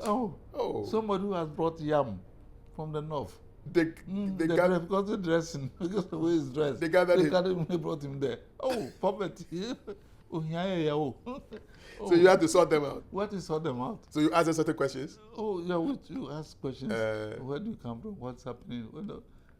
At once you see, those who are well, they are the first to come and tell you, oh, yeah. You're mistaken for somebody with a mental condition. Can you imagine? Unfortunately, we become so overwhelmed that there are few of them that we can take in because we don't have spaces for them. And the rest, they'll run away, and then within a short time, they'll be back again. Wow. So it's a ding-dong affair. No, so now we are trying to do it well.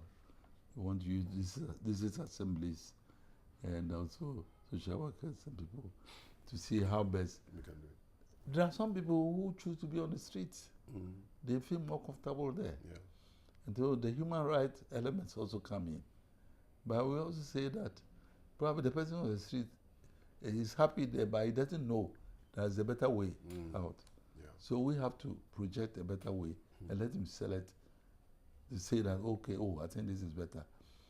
Find a job for him, rehabilitation. Some may have to go to school, support them to go to school, or get some churches to get them into their homes, and also get to their homes and find out why they are not accepted at home, see how best they can take care of them. Is it to do with financing, feeding, or what? So these are the things that we are gradually trying to do to see how best we can get people properly rehabilitated and taken off the streets.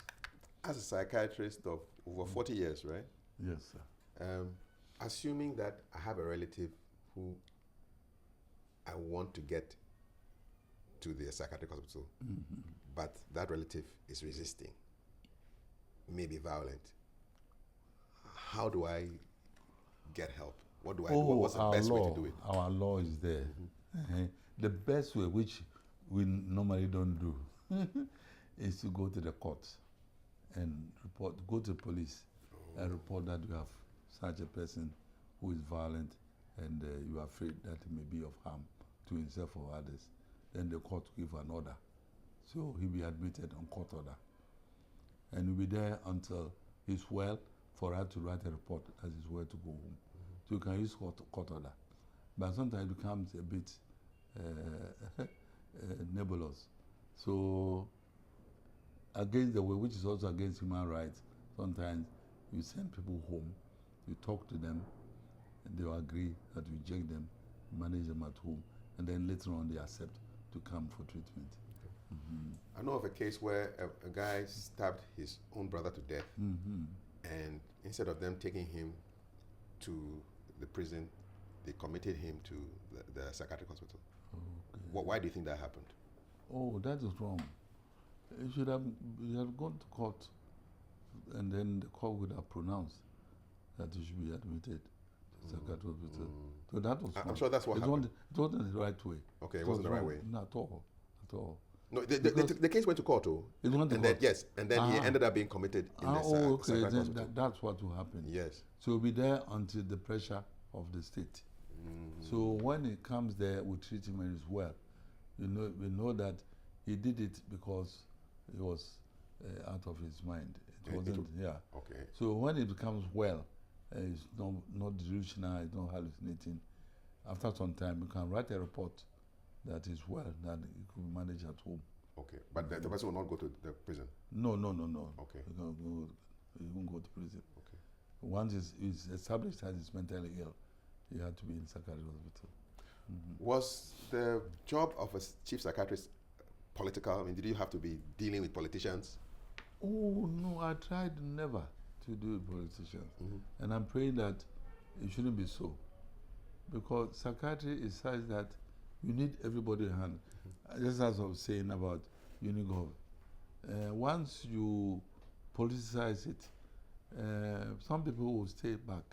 If my government is not in power, and you are doing it, I'll just not mind you. But I'm telling my colleagues that the psychiatry shouldn't go that way. Psychiatry should go that way at all. We should look at the job and do it, and don't mind what politicians do.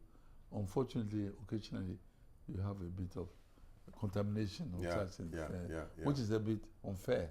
A bit unfair. You fought a long time to get this bill up and running. Oh, yes, 2012. Yes. Sometimes did you feel like you were just alone and you needed more people to help you? Oh, yes. We went to Kafui Dey a whole night. We left about 3 a.m. in the morning. And I think one person, an MP, asked me, why do doctors consider themselves so important? And I told him, yes, I can ask you to undress. You undress now. And then they all laughed. He said, why are doctors so important? He was a lawyer. Why are doctors always assuming importance? He wouldn't have asked that question if he was sick. Yeah. He was asking as a healthy person. Yes. I said, yes. Me, I'm a doctor. We are the only people I can authorize to undress and to undress. It's been a long fight. Yes, it has been. How do you feel now that the bill is? You see, my brother, the bill that we created was to suit the position at the time, because we didn't have many psychiatrists. So we wrote something, wanted something to happen, and then it will be reviewed. Yes. But surprisingly, nothing has happened up to now. It's well overdue. You want it to be reviewed? Yes. Which aspects do you want the bill to be reviewed? The decentralization aspect. You see, the people who should be there. So are you saying that if I go to a regional hospital, or there should be a psychiatrist? There should be a psychiatrist. Psychiatrist wing. There should be accommodation for psychiatrists, some incentives for them. There should be a psychiatrist there. And now we have so many psychiatrists that how many regions do we have? 16 regions. We can have psychiatric wing in all the regional, even the two new regions. They should have hospitals. 6 new regions. They should have regional hospitals. Every hospital should have a psychiatric wing. Let's compare. In your time, how many psychiatrists were there? The whole country? Oh, we're about 16. And now, as I was saying, now about 70 something, almost 80. Almost 5 times the number. Yes. It's still small, right? Well, it's still small. For a big country like Ghana, 30-something million, 80 psychiatrists is not enough. It's small. But out of them, there isn't many consultants. Because you have those who have psychiatrists, they are specialists. But you need the consultants, those who have more experience, who are researching and doing it. There are not many consultants, but we have a lot of psychiatrists around. Okay. But that's all okay. Is it because the specialty is not attractive to doctors? Doctors don't want to become psychiatrists. Oh, you see, psychiatry, if you're a psychiatrist, you don't expect to earn much unless the government adds some incentives for you. a gynecologist, a surgeon, who have additional income somewhere or the other. You see, but a psychiatrist, a whole-time job, you take your income, very little support from somewhere. Most of your patients cannot even afford to say thank you. You see. Yeah. So unless you are dedicated and you have the heart to help, you can't do it. Can't do it. So you want mental health to be decentralized? I want it. We in the law, we are saying it should be decentralized, but in it, the people who should be responsible for regional coordination, they are not psychiatrists.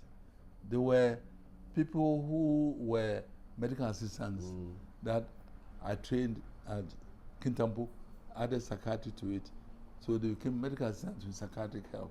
So they became more like doctors, semi-doctors. We didn't have psychiatrists, so those ones were the ones we were using.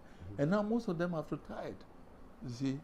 So those positions are almost non-existent, not vacant. And to ask a psychiatrist to go to the region where you haven't properly described the job that he has to do, you haven't given him any incentives, you haven't given him accommodation, and you won't go, you know. So they have to quickly do something about it. And then we said in the law that treatment of mental illness should be free. But now that you have national health insurance, that has to, so national insurance says, oh, psychiatry, your law says it's free, so government should take it. So they will not accept insurance. And that has been it. But now that they are beginning to accept, so that portion of free treatment, we wrote the free treatment because we knew our people couldn't pay. So we told government to give sufficient funds so that we can manage our patients. But now that we have national health insurance, probably some attention should be diverted that way. So a lot of changes are overdue. They have to be done. So they were asking me, I said, at least the common note one, say schizophrenia, bipolar, and depression. Let's start with even that one. Those three. Just the three. Let's talk about bipolar. That condition really spooks me. I mean, because you can be so happy. Oh yes. And then so depressed. Yeah. What's one going time, on? That's how they are. It's also a hormonal problem, and they become talkative, happy, cheerful, doing things. Then suddenly, they tend to become depressed, crying, and not doing. That's it. It's mostly women. Mostly women. Bipolar. Women are more than men, but it has good prognosis. Fortunately, it can be managed. Can. Yeah, we have proper drugs that can manage them. Let's talk about. Okay, go ahead. So those conditions, at least a few, 3 or 4. They should be on them. Epilepsy is on it already, because epilepsy is seen as a general health condition. But if they start with just the 3, and then from time to time they add a bit onto it. Do you think things would get better if, when we are doing free health screening, they also include mental health screening? Yes, that's right.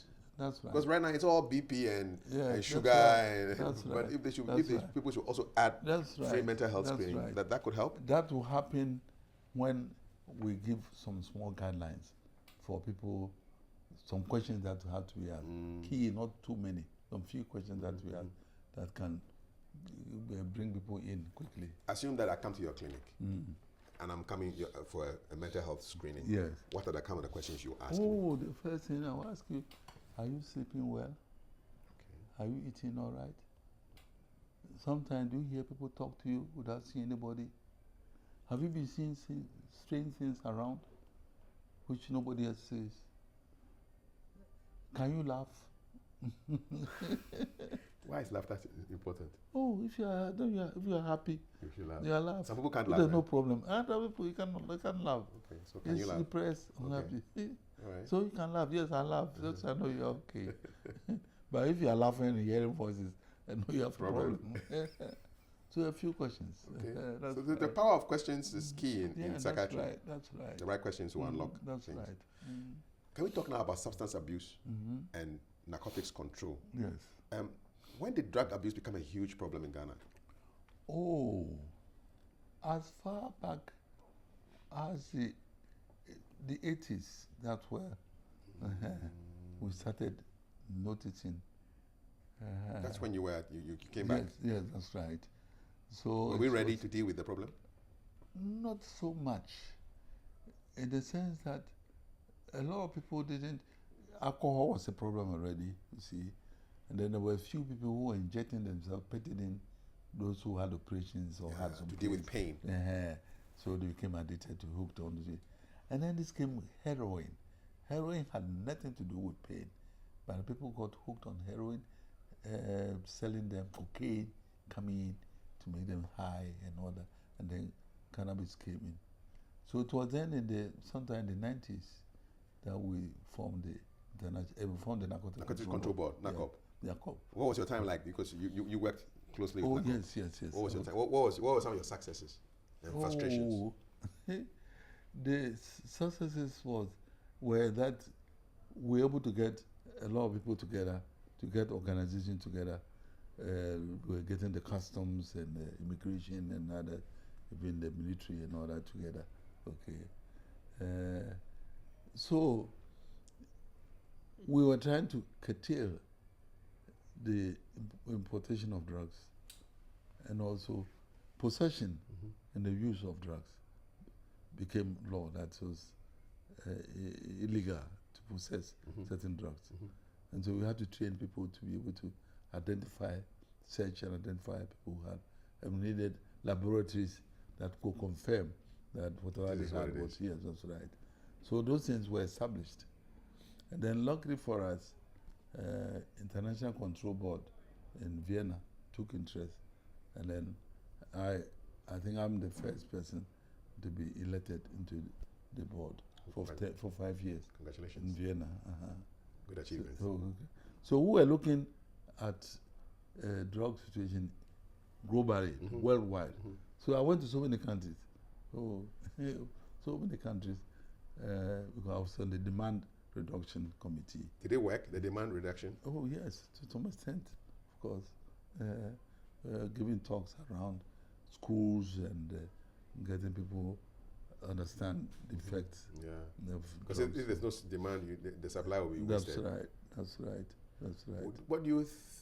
What's your response to those who think that Ghana should go the way of some countries where certain amounts of cannabis is legal? I mean, if they catch you. No, never. We should not. It should remain illegal for you? It should remain illegal, I think so. It should remain, because... What's the biggest argument for cannabis remaining illegal? You cannot predict what will happen to one person. There are some who are saying that small quantities, but there are some people, small quantity, you can create problems for them. One puff and you can go. Yeah, that's right. And also its cultivation. Once you allow small quantity, it means you allow them to cultivate. There are parts of Ghana where it is a big business. And you read on the back pages of the papers that they've burnt 200 kilos of cannabis. It shouldn't be allowed. It should not be allowed. Not at all. It shouldn't be allowed. When there are many food crops that could be cultivated, peanuts, tomatoes, onions, why do you cultivate ganja?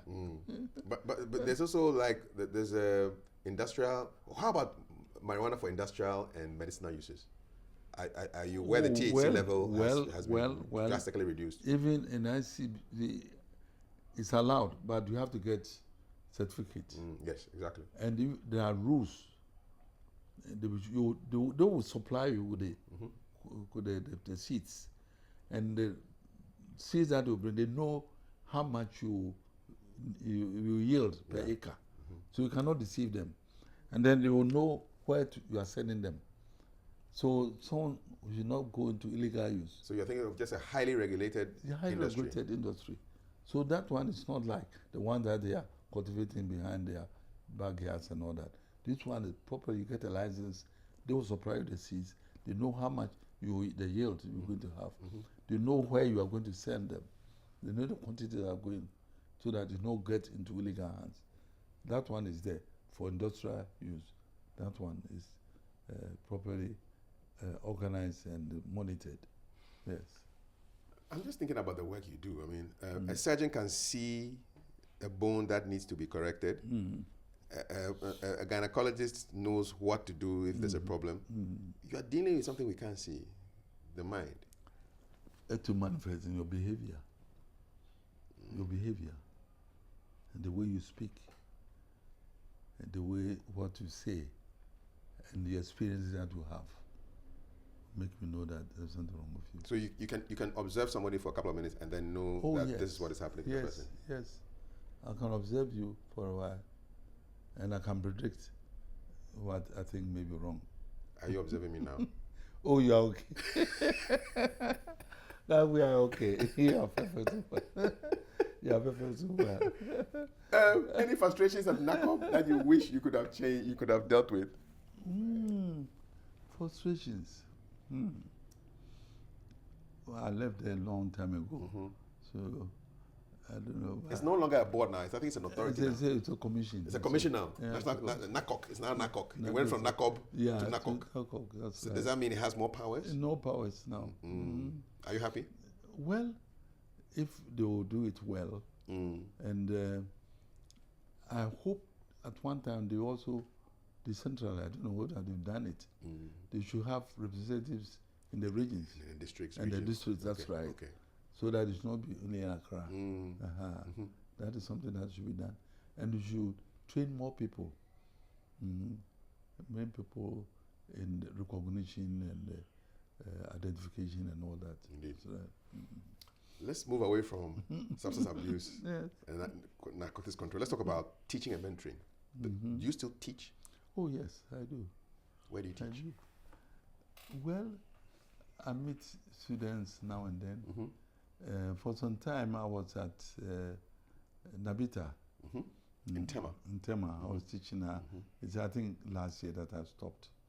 And then at the medical school, at the Ghana College, students occasionally, there were topics that they would invite me to talk to speak to. Right.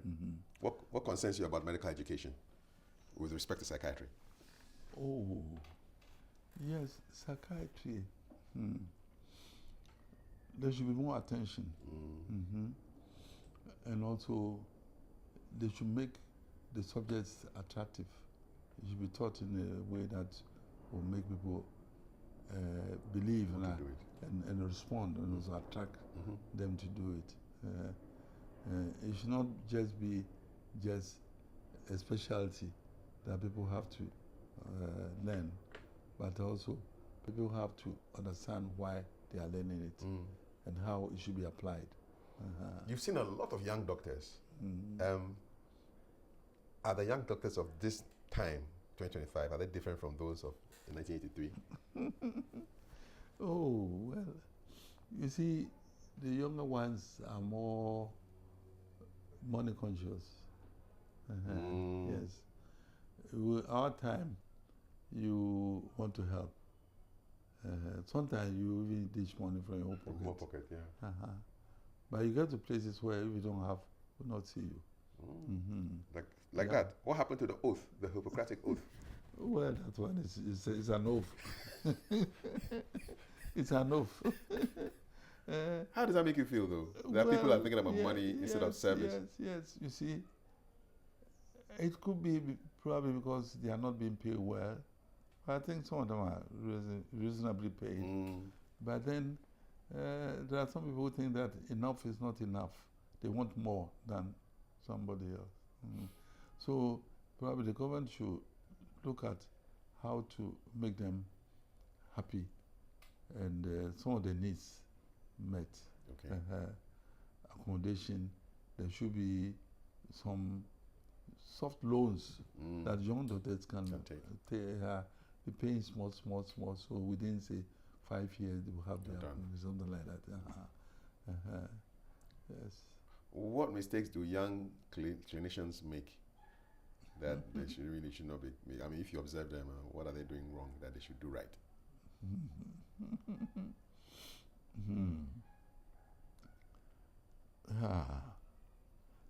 I'm out of the system for a long time. But what I think they should be doing is respect human beings. Respect human beings. them. That's right. Yes. Sometimes timing. You are supposed to be there at 7. Be there. You're going by 10. People are sitting and waiting. Okay. Yeah. And respect for human beings. Right. It's key. Yes. What makes a good psychiatrist? Oh.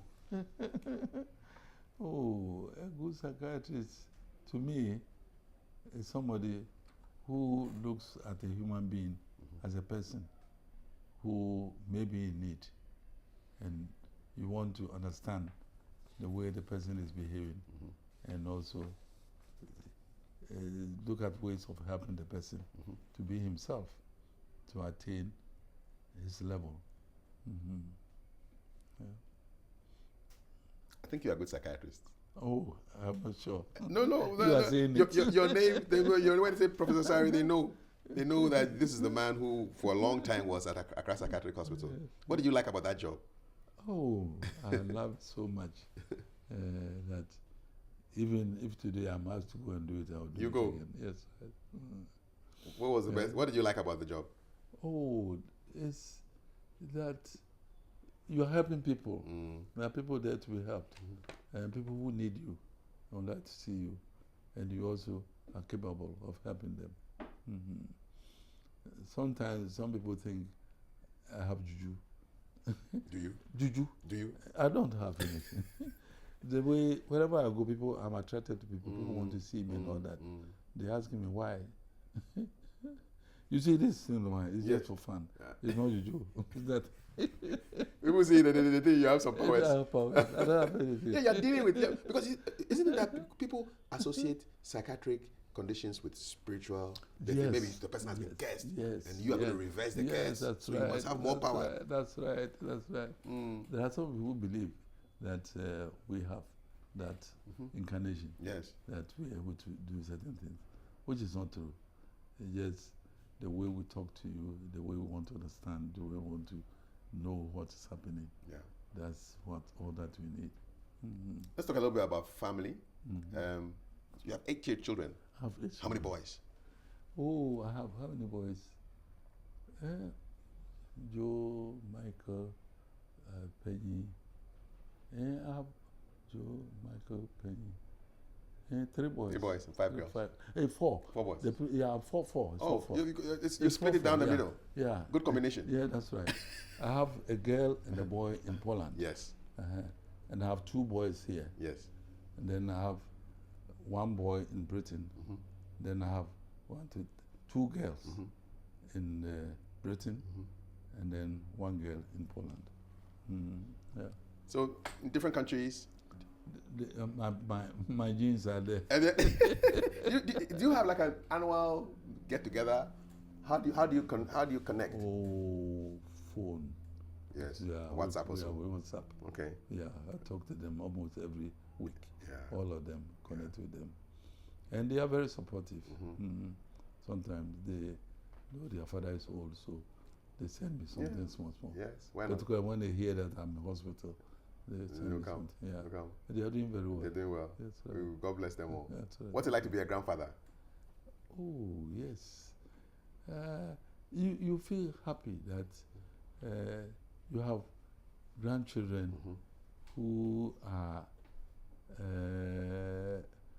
who respect you, who listen to you, and who are aspiring to get somewhere. Yeah. Yeah, that's right. Yeah. What have relationships and marriage taught you about mental health?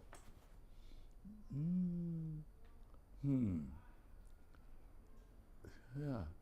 You see the word love. I find it difficult to understand what love is. Okay. Why? Yes. All the women that I've related with, I don't know. 2 of them are dead. The Polish woman died. Oh, sure. Luckily for me, I was then in Vienna at INCB, International Narcotics meeting, and she died. So from there, I was able to go there and bury her. Yes. Because they were expecting me. Yeah. God being so good. I had something tomorrow. Yes. You did something. Yeah. So I buried her. Okay. Then my second wife, she died in 2000. The one who gave you the twins.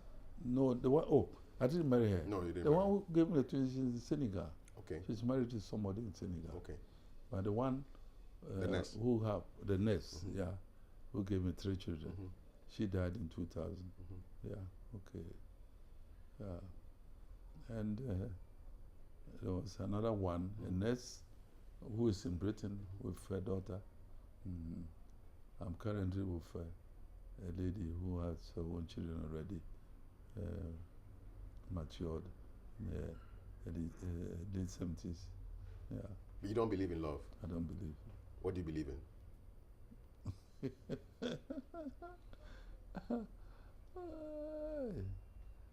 Care. Okay. I believe in care. So it's not about love, it's about care. Care. You know, a lot of Ghanaians have become very westernized, and they watch a lot of movies, and you see the woman, the guy telling the woman, I love you back. You know, you don't believe in that. No, no, at all. You've never told a woman that you've loved her. If I say, when I meet you the first time, I'll say it.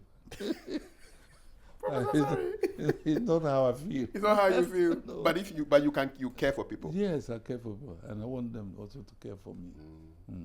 Yeah. I can understand it. Yeah. Do psychiatry and religion ever meet?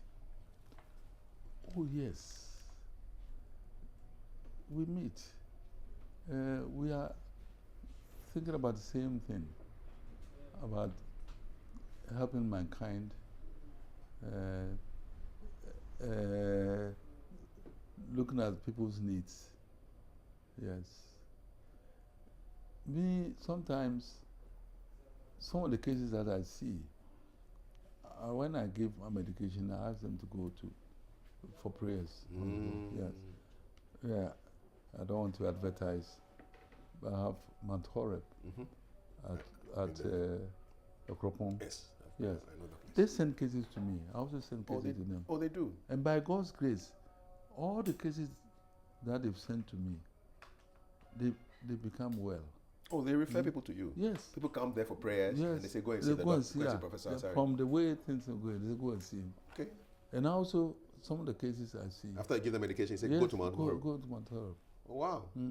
This is a good model of collaboration yes, and cooperation. There's a lady who talks to me and tells me that he's not the one talking, it's the mother who's talking. So she says that his mother's spirit has come to live in her. I've given her medication. She still believes that it's the mother who's talking to her. So I'm here to experiment. I want the next week to come. I'll let her go to Mount Horeb and see. Yeah. It may work. It may work. It may work. Because you have a good track record with them. That's right. That's right. What's the role of faith in your life? Oh, yes. I'm a deacon in my church. Okay. And the Lord Pentecost, Agbelengo. Agbelengo. I'm a deacon there. Okay. I've been there for a long time. And what does a deacon do? Organize the prayers, lead some members of the congregation. And in fact, I'm in charge of old people. Okay. So we organize some meetings in October when we celebrate Old People's Day. Yes. On Sunday, we perform in the church. We advise the youth as to what to do, aging, what aging means, what to do to grow older, what not to do, those sort of thing. Yeah. It must be fulfilling. Oh yeah, it is. It is. You're a writer too. You wrote a book on the history of mental health in Ghana. That's right. What does that book mean to you? Oh, yes. Before then, nobody knew what the beginning of mental health. Kwame Nkrumah, who decided to build a purpose facility, a mental health facility at Kafui. Central region. Yeah. Before then, the colonial masters had built Accra Psychiatry Hospital 1906, which has been varying all the time. And then Kwame Nkrumah wanted to have a Pan-African mental health village at Pantang. This is where I feel sorry, but Kwame Nkrumah's vision didn't come true. If Kwame Nkrumah had lived longer, would I have the hub of mental health, neurosurgery, neurology in Ghana here? Because you see many buildings that he started, Yes. and facilities that were there. Pantang is But it didn't massive. it didn't materialize, you see. So we captured the beginnings of mental health from the colonial days up to Kwame Nkrumah, up to the various regions, the Achampons people who then completed Pantang, and now Pantang is being used now, and how we train people to become psychiatrists, which is ongoing. In fact, it's not complete. Some people have to update it now. Now that we have about 80 psychiatrists, they have to update it. But it's a book that a lot of people, give a lot of people hope that it could be done. That with the right caliber of psychiatrists, mental health can get its place in the health delivery system. Are African voices being heard globally as far as mental health is concerned? That's a problem. That's a big problem. You see, it looks like everyone is for himself. There's not much about Pan-Africanism as far as psychiatry is concerned. You have Uganda, Kenya, Ghana, Nigeria. It's only West Africa that we have our own West African college that we're working together. But in totality, I don't know much about the efforts of Africa coming together as far as psychiatry is concerned. How would you rate Ghana's mental health system today? Oh, well, from the time I left, I think there's been much improvement. So there's the progress. We have more brighter young people in psychiatry who can reason well and have a lot of hope. What is left is for them to be guided a bit. Okay. Unfortunate thing is, I was told yesterday that there was a meeting where they were asking why I wasn't part of the meeting. And the people were saying that I'm too old and not well. Really? So it was your brain is working very well? Well, so the question that you're asking, don't you think if this man was here, he exactly. you had replied. Yeah.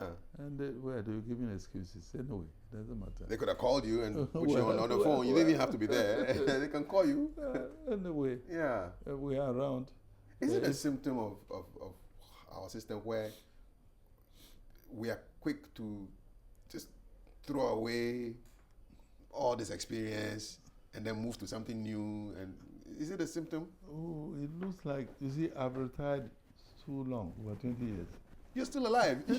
You still go to 37 every week. But they don't know. They don't know.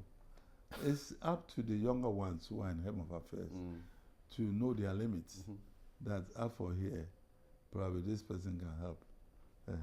There are some of us in the system who, when they get to a point, we can advise or do something, you know.